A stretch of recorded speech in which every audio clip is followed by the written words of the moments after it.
The final step then is to add some of the pages that we've got when we've done the import of those elements into our navigation so we can actually run them. Specifically, we want to use the model reflection component and the Excel importer component pages which are available. So I'm going to go into navigation. Now I've already got some navigation elements set up here, but what I'm going to do is I'm going to add a new element, and let's call it MX reflection. Obviously you can call it whatever you like, and just find any old symbol, so I'll just use this. And what we need to do is we'll need to show a particular page. Now this is going to be in a different place, so you'll have to go into the marketplace modules, and we'll do the reflection one first. So let's look under the MX model reflection, and under the section that says use me here, you should be able to see there are a bunch of pages, and what we can do is we can just pick the MX objects overview page. So I just select that one like that, and we've got that at the bottom.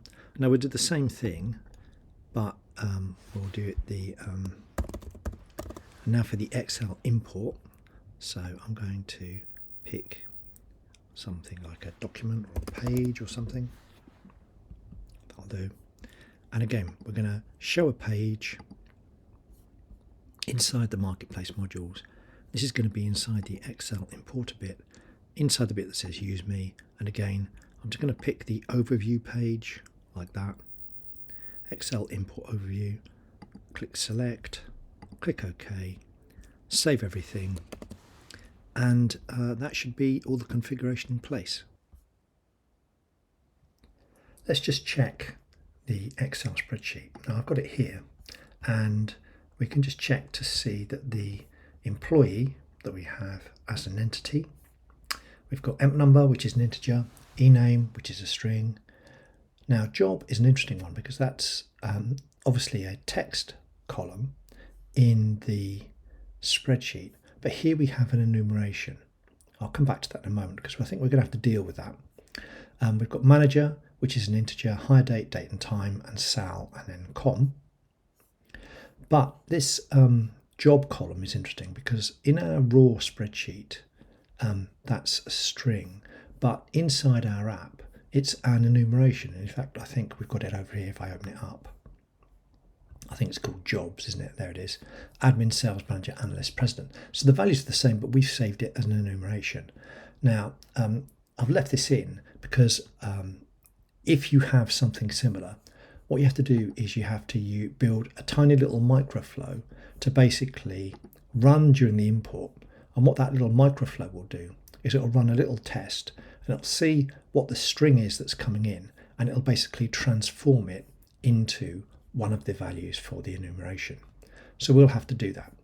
So let's create a new microflow, and I'm just going to call it job import like that.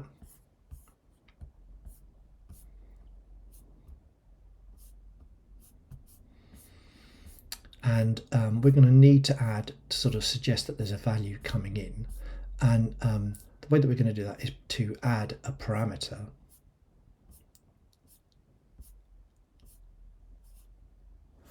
So let's add over here, let's add a parameter coming in. And what kind of thing is it going to be that it's going to be coming in? Well, it's going to just be a string,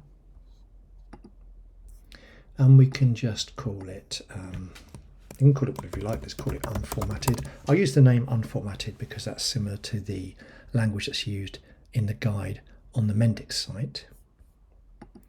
So that's going to be our sort of unformatted string coming in.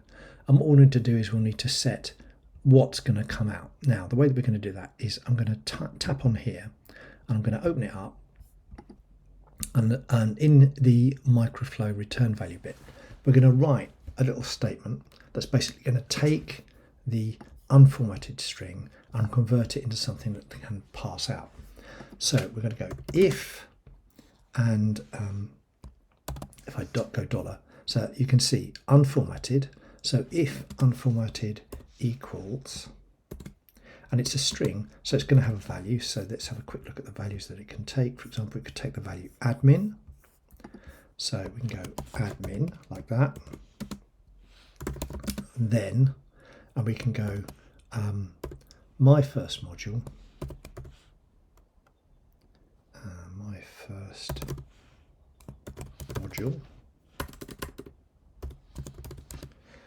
Dot, and the enumeration pops up, so we can see it says jobs, and we can go dot, and it'll pop up one of the values, so we can go admin. So what we've effectively done, if we said if the string that's coming in is the value admin, return the enumeration, and in fact the actual specific value from the enumeration, which is the value admin inside that enumeration. And what we're going to do is we're going to repeat that over and over again. Now, in fact, I can simply copy paste like that.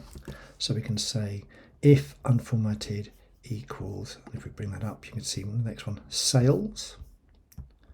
So we can pop sales in there, and then that will be dot sales. And now I can just repeat that line, copy and paste it over and over again.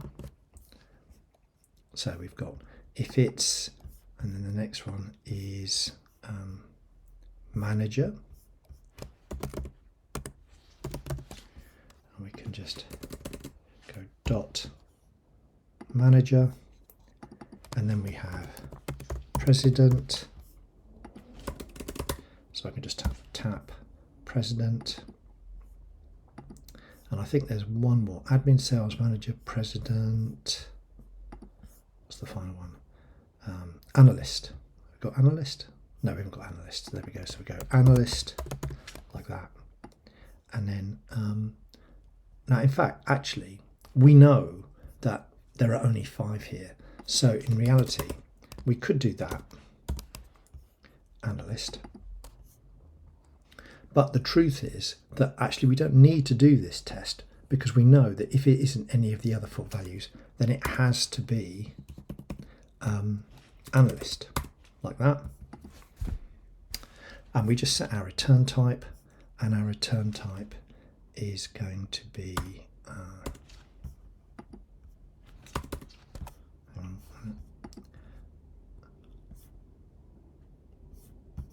click OK. Let's have a look here. If then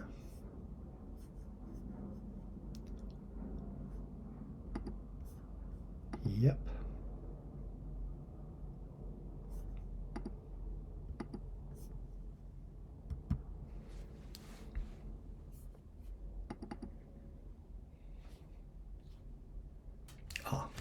My mistake. It's single quotes. That's why it's not working. Single quotes. Whoops. I'll leave this in just to sort of prove a point. There we go. Single quotes.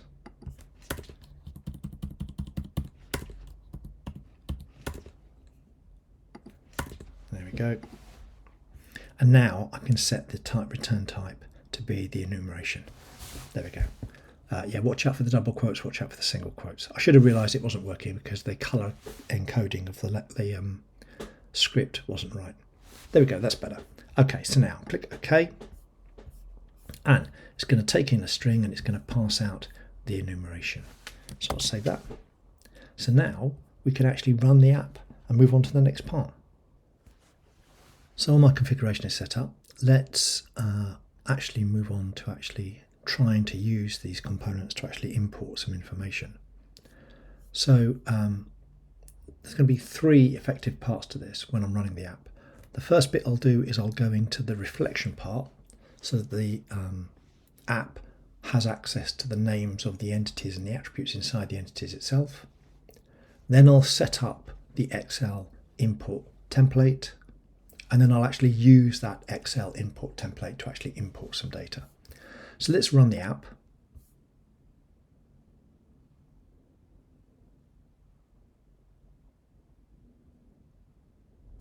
My app is running, so I'm going to click on View. And I've got the menu items over here.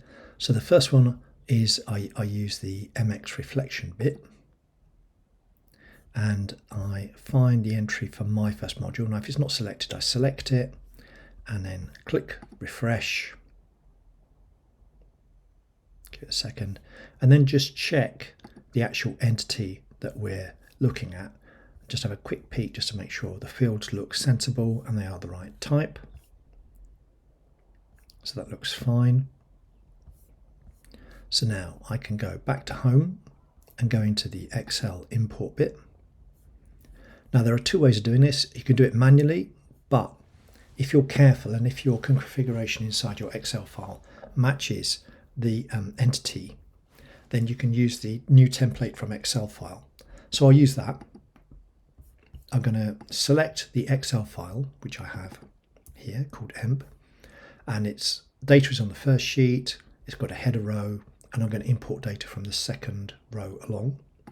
So let's give it a go. Here we go.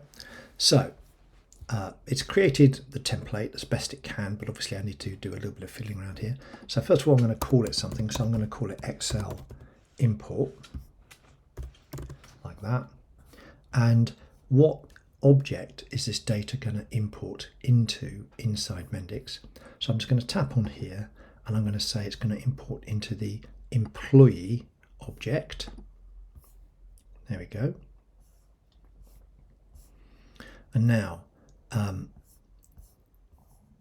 I need to connect the attributes in the entity to the columns in the spreadsheet.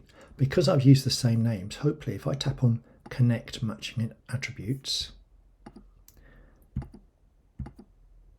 there we go, we can see if it lines up. So emp numbers connected to emp number, ename, job, manager, hire date, sal, com. Now we've got to watch out here because of course we know we've got a little bit of a problem with job.